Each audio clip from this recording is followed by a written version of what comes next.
Students, today we shall discuss a very important part of world history, an event which eventually changed the course of world history.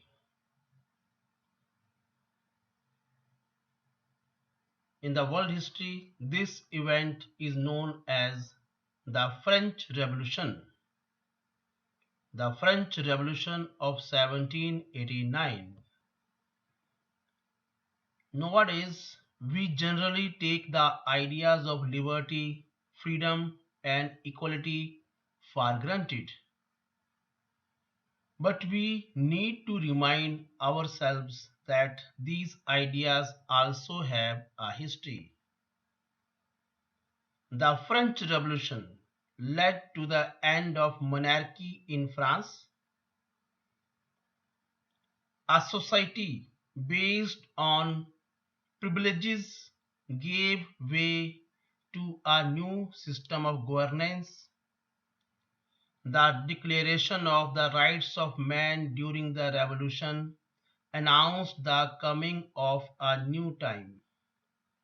The idea that all individuals had rights and could claim equality became part of new language of politics.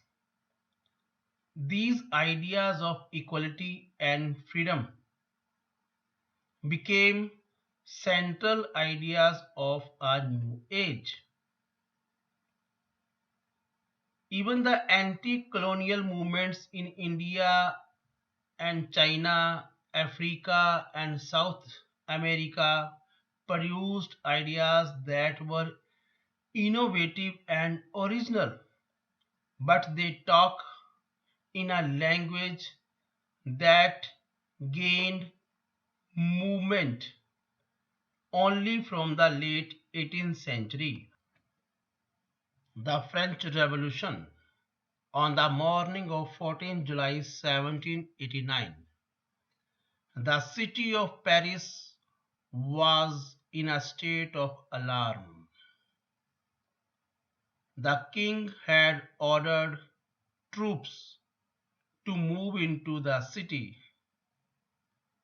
There were rumors that he would soon order the army to open fire upon the citizens. Around 7,000 men and women gathered in front of the town hall and decided to form a people's militia. Finally, a group of several hundred people marched towards the eastern part of the city and stormed the fortress prison, the Bastille. Although there were only 7 prisoners in the prison, yet the Bastille was hated by all because it stood for the despotic power of the king. The fortress was demolished and its stone fragments were sold into the markets to all those who wished to keep a memento of its destruction. The days that followed witnessed more rioting both in Paris and the countryside. Most of the people were protesting against the high price of bread. Still, further days developed into an event which is famous as the French Revolution in the world history. French society during the late 18th century. In 1774, Louis XVI of Bourbon family became King of France. He was 20 years old and he was married to the Austrian Princess Marie Antoinette, also pronounced as Marie Antoinette. When he became king, he found treasury was empty. Long years of war had drained the treasury and resources of France. The maintenance of court and palace of Versailles was another thing which was making problem to finance. Further, Louis XVI had helped 13 American colonies to get independence from Britain. This war also added more than a billion livres, that means currency of France of that time,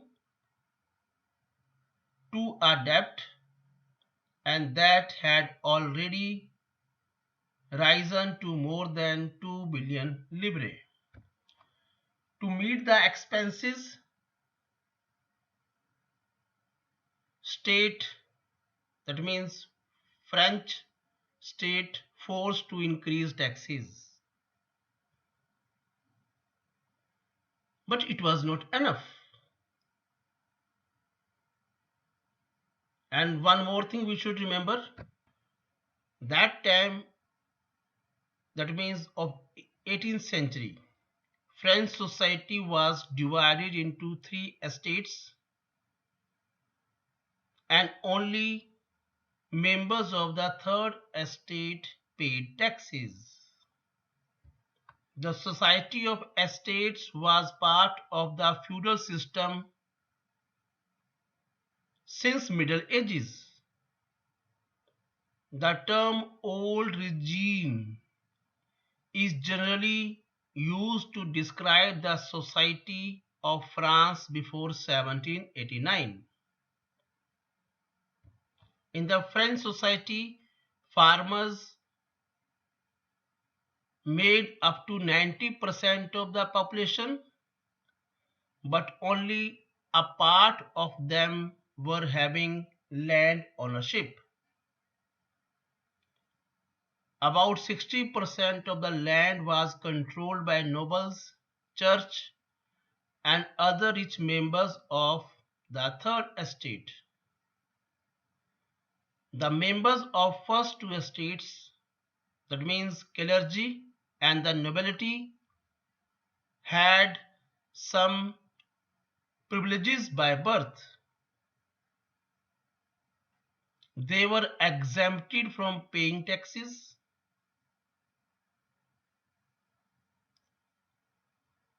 They were also having some other feudal privileges.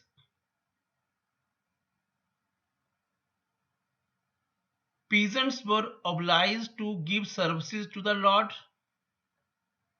whenever it was required. Church also was taking its share of taxes called tithe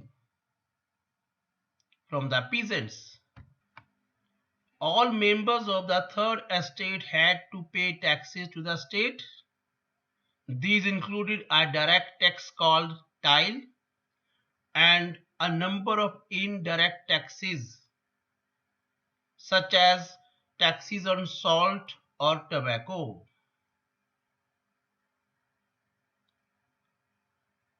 The burden of all the taxes was borne by the third estate alone. That's all in today's video lecture. We shall continue French Revolution in next videos. Thank you for watching.